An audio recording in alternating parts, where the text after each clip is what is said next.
नहीं 50,000 दूंगा, 1 लाख दूंगा, परंतु मंदिर से बाहर आ जाए, भगवान दर्शन करवा दें। नहीं करवाएंगे ना, तो भगवान है कहाँ? ये दुकानें हैं। धर्म तो करुणा, दया, प्रेम, समर्पण और न्याय, यानी एक समाज को अनुशासन में रखने का के लिए संविधान, नियम, विधान, विधान माने नियम, तो नियम समाज को अनुशासित रखने के लिए नियम बनाना। अयोध्या में मंदिर बन रहा है, अब तो आप खुश हो जाइए बाबा जी। मंदिर से हमें क्यों, वो तो पंडितों के लोगों का बन रहा है, हम लोगों का थोड़ी बन रहा है। हम ओबीसी में आते हैं, हमारा वहाँ से क्या लाभ मिलेगा? तो पंडितों को लाभ मिलेगा। जितने भी मंदिर हैं वहाँ ब्राह्मणों का कब्जा है, सामने बैठे हैं ब्राह्मण ही तो बैठे हैं। लेकिन ओबीसी सबसे पहले चलता है झंडा उठाकर, हाँ, धर्म का। धर्म का झंडा ओबीसी इसलिए उठा के चलता है कि ओबीसी ही तो 65% भारत में है, और ओबीसी को अगर ये भटकाएंगे नहीं, अंधेरे में नहीं रखेंगे, तो फिर कुर्सी कहाँ मिलेगी? तो ओबीसी भटक जाता है क्या? और भटका हुआ है। इतना बड़ा समाज है वो, चाहे जितना बड़ा समाज हो, ओबीसी का जहाँ अस्तित्व हो बता दें। मोदी जी कहते हैं मैं तो पिछड़ी जाति से हूँ। वो तो उनकी बंदूक कंधे पे रखी हुई, मोदी कौन सत्ता चला रहे हैं? हम सब लोग कहते हैं कि जो इस बीजेपी सरकार को जो है ओबीसी लोग लेकर के आते हैं, लेकिन जो मंदिर बन रहा है वहाँ पे जो ट्रस्ट है उसमें एक भी ओबीसी को शामिल नहीं किया गया है। तो अब उसमें शामिल नहीं किया गया, तो ये तो आप, मैंने तो पहले बता दिया कि वो तो ब्राह्मणों का है, उसमें ओबीसी का क्या मतलब है? लाभ हानि जो कुछ होगा वो ब्राह्मणों को मिलेगा। उसमें हम जाएंगे अगर दर्शन करने, तो सबसे पहले हम वहाँ जाएंगे तो पहले दान पात्र में पैसे दान डालेंगे, और तब उनके दर्शन मिलेंगे कि नहीं मिलेंगे। और अगर मैं कहूँ कि 50,000 रुपये में दूंगा, पंडित जी हमें बाहर आके दर्शन करवा दे भगवान के, तो क्या करवा देंगे? 8वां साल करीब पूरा हो गया है मोदी सरकार को, वो कैसा काम कर रही है? ये शुरू से आज तक राष्ट्र के भविष्य के बारे में नहीं सोचा है। वो तो केवल कुर्सी के बारे में सोचते हैं कि हमारी कुर्सी बनी रहनी चाहिए, देश रहे ना रहे, लोकतंत्र बचे ना बचे, इससे मेरा मतलब नहीं है। मुझे तो केवल मेरी कुर्सी, प्रधानमंत्री की कुर्सी इंदिरा गांधी से कम नहीं रहनी चाहिए। मोदी जी को कुर्सी चाहिए, केवल कुर्सी चाहिए। वो देश को कहने कि हमने विकास कर रहे हैं, देश में डंका बज रहा है मोदी जी का पूरी दुनिया में। तो जहाँ विकास किया हो वहाँ बता दें। ये MSP कानून क्या है? करप्शन मुक्त भारत बनाने का भ्रष्टाचार, बीजेपी सरकार भ्रष्टाचार मुक्त भारत।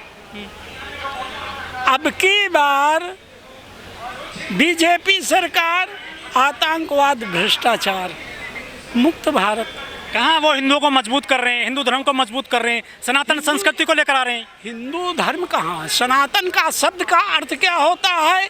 हिंदू साहित्य है, हिंदी हमारी साहित्य है, हिंदू धर्म नहीं है। वैदिक हमारा मूल धर्म है। हमें तो अंधेरे में ढकेला जा रहा है। कौन ढकेल रहा है? जो हिंदू धर्म का नाम ले रहे हैं। हिंदू हमारी सभ्यता है, हिंदी हमारी साहित्य है।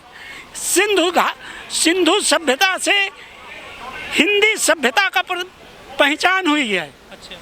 हिंदी सभ्यता अरबी का शब्द का प्रतीक है, और सिंधु सभ्यता हिंदी का प्रतीक है। जब मेरे पास घर रहने के लिए घर नहीं है, आश्रम नहीं है, कोठी नहीं है, न राष्ट्रपति भवन है, तो मैं झंडा कहाँ लहराऊं? क्यों, आप फिर कहाँ रहते हो? घर नहीं है तो? बस ऐसे ही फुटपाथ पे टहल रहा हूँ, कहीं सो लिया, कहीं सो लिया। लेकिन आप जैसे लोग तो मुख्यमंत्री बन गए हैं, जैसे उत्तर प्रदेश में योगी जी हैं।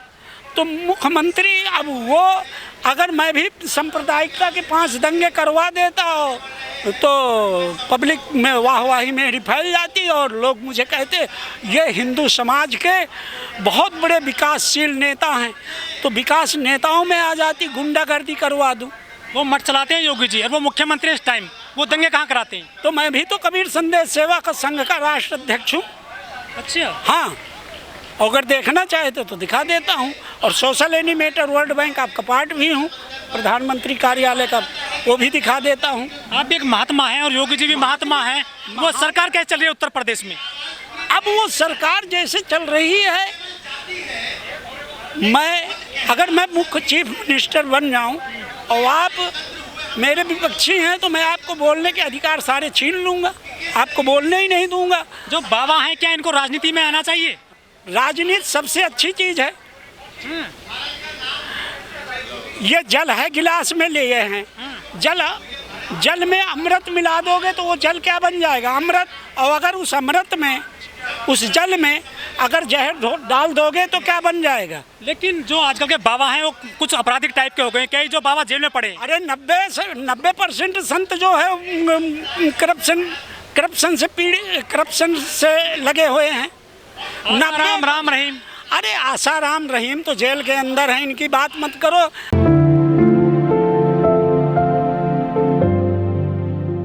सोशल एनिमेटर वर्ल्ड बैंक आपको पार्ट कबीर संदेश सेवा संघ गुलाब दास जी, आप जंतर मंतर पर किस लिए आए हैं आज?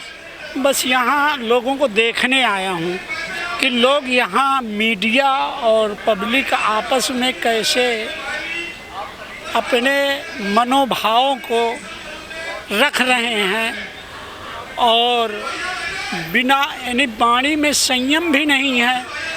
वाणी का असंयम खोना ही करप्शन का पहला मुद्दा है। लेकिन यहाँ पे लोग काफ़ी जो पीड़ित लोग होते हैं वो अपनी बात रखने आते हैं, उनके अंदर दर्द होता है, वो काफ़ी आक्रोशित हो जाते हैं कई बार। हाँ, आक्रोशित होते हैं।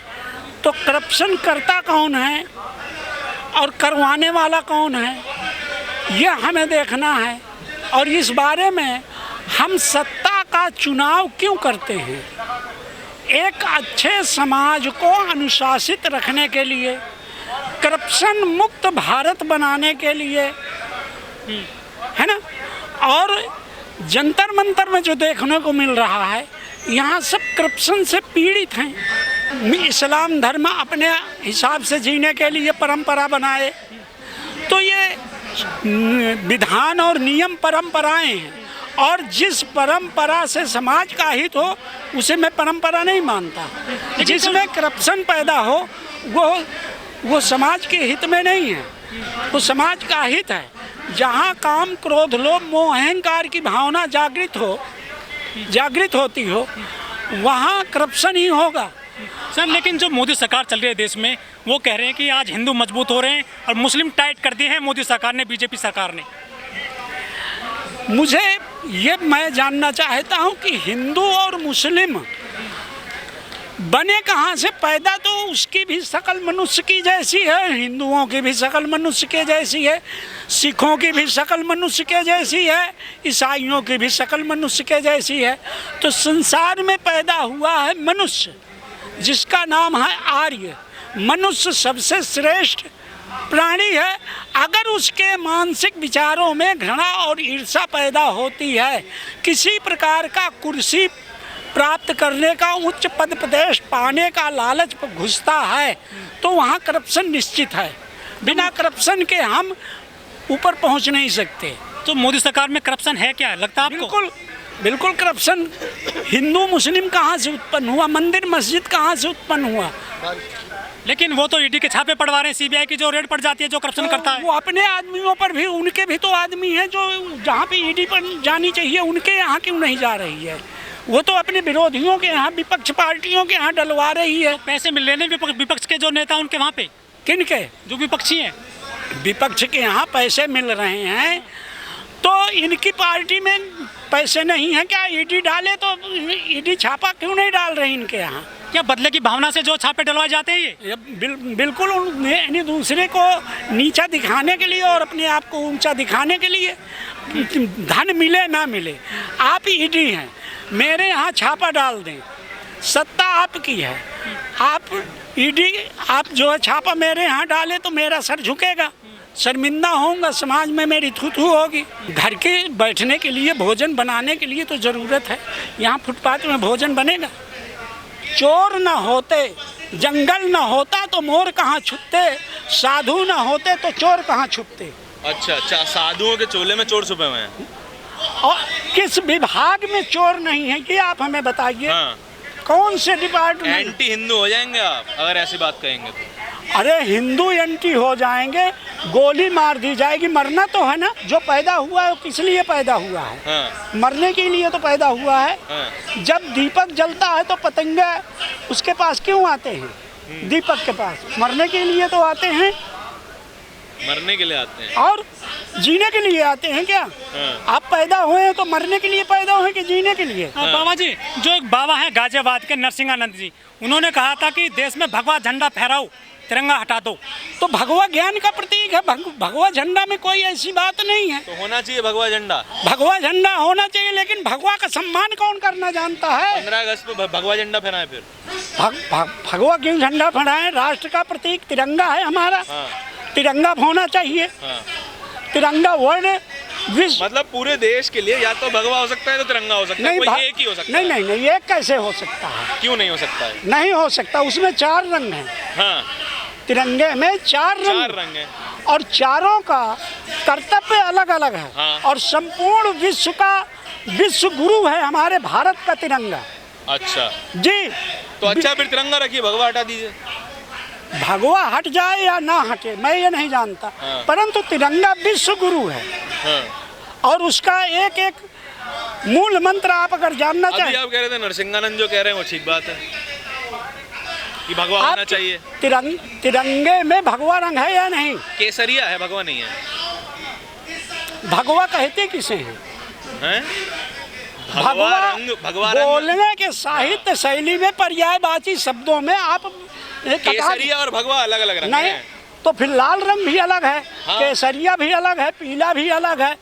जब लाल और पीला मिला दिया जाएगा तो भगवा या केसरिया बन जाएगा। हाँ। केसरिया कहें या भगवा कहें।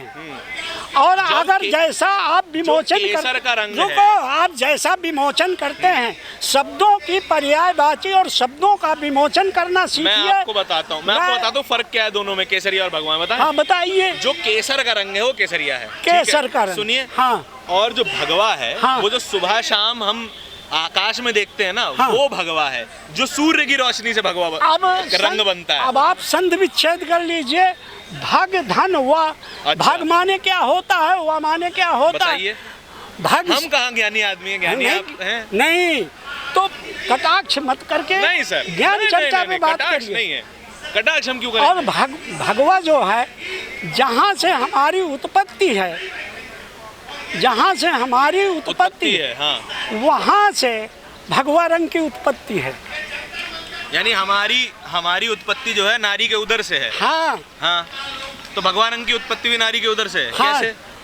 चूंकि ये सूर्य से रंग लिया गया, सूर्य उदय जिसे अरुणोदय कहते हैं। हाँ। अरुणोदय, हाँ। जब सूर्य उदय होता है उस समय की लालिमा को मैं भी तो वही कह रहा हूँ। भगवा रंग कहते हैं। हाँ। तुम कह नहीं रहे हो, गलत क्वेश्चन कर रहे हो, और गलत क्वेश्चनों देखिए का सवाल गलत नहीं होते हैं, जवाब सवाल- गलत होते हैं।